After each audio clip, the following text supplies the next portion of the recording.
अस्सलामु अलैकुम वरहमतुल्लाहि वबरकातुह। एक साहिब हैं, उन्होंने सवाल किया है कि हिजड़े यानी कि जो किन्नर होते हैं तो उनकी नमाज जनाज़ा पढ़ी जाएगी या नहीं पढ़ी जाएगी, पढ़ना जायज़ है या नाजायज़ है, या उनको मुसलमानों के कब्रिस्तानों में दफन किया जाएगा या नहीं किया जाएगा।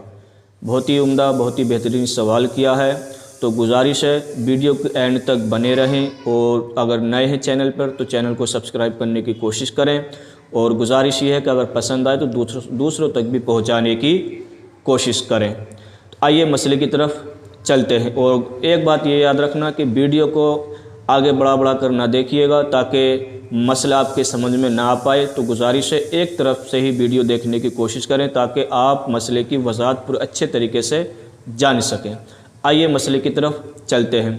कुछ लोग हिजड़े की नमाज यानी कि किन्नर की नमाज पढ़ने ना पढ़ने में कंफ्यूज रहते हैं के बारे में क्या है, शक में रहते हैं कि इसकी नमाज पढ़ें या ना पढ़ें, और अगर पढ़ ली तो क्या होगा, नहीं पढ़ी तो क्या होगा, पढ़ना ना पढ़ना कैसा है।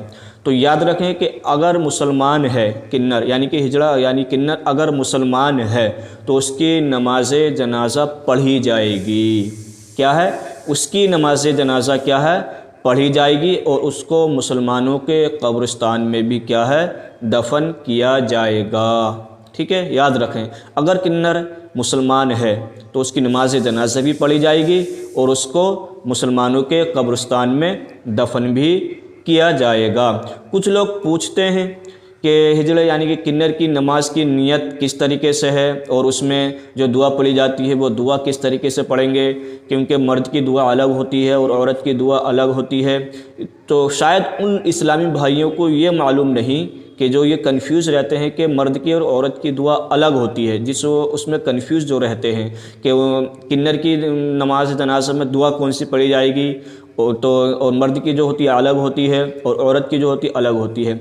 शायद कि उन्हें लाइल्मी की वजह से ये मालूम नहीं है कि मर्द जो होता अगर बालिग है, औरत अगर बालिग है, तो दोनों का नमाज जनाज़ा का तरीक़ा क्या है, वो एक ही है, नियत भी एक ही है, नमाज जनाज़ा का तरीक़ा भी एक ही है, और दुआ भी एक ही है।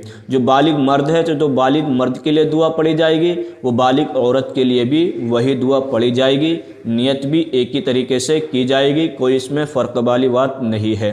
ठीक है, क्योंकि मर्द बालिग हो या औरत हो, दोनों की नमाज जनाज़ा एक ही तरीके से अदा की जाएगी और दुआ भी एक ही तरीके से पढ़ी जाएगी, और यही तरीक़ा किन्नर के लिए अपनाया जाएगा। ठीक है, जो दुआ मर्द और औरत के लिए पढ़ी जाती है वही दुआ किन्नर के लिए भी पढ़ी जाएगी, इसमें कोई फ़र्क वाली बात नहीं है। मगर यहाँ पर एक मसला ये उठता है कि बच्चे की तो अलग होती है दुआ, और नाबालिग बच्चे की यानी कि नाबालिग लड़के की और नाबालिग लड़की की दुआ जो होती है वो अलग होती है। जी हाँ, अलग होती है। तो अब फिर किस तरीके से हम पढ़ेंगे, ये सवाल भी पैदा हो सकता है ना।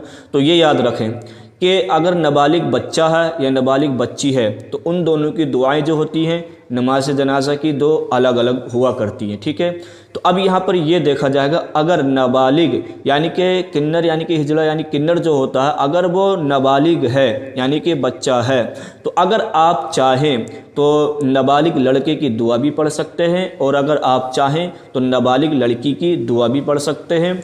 दोनों में से कोई भी दुआ पढ़ सकते हैं, नमाज जो है दुरुस्त हो जाएगी, कोई इसमें फ़र्क वाली बात नहीं है। ठीक है, अब बड़े जो इस्लामी भाई होते हैं, मर्द हो या औरत हो, जो बालिग होते हैं, जो दोनों की दुआएं एक ही हैं, तो वही तरीका हम किन्नर के लिए भी अपनाया जाएगा। तो मुझे उम्मीद है कि ये आपको समझ में आ गई होगी, और गुजारिश है दूसरों तक भी पहुंचाने की कोशिश करें ताकि वो भी इस्लामी भाई इस मसले को अच्छे तरीके से समझ सकें और जो उनके जहन में जो कन्फ्यूज़ है वो दूर हो जाए। अस्सलामु अलैकुम व रहमतुल्लाहि व बरकातहू।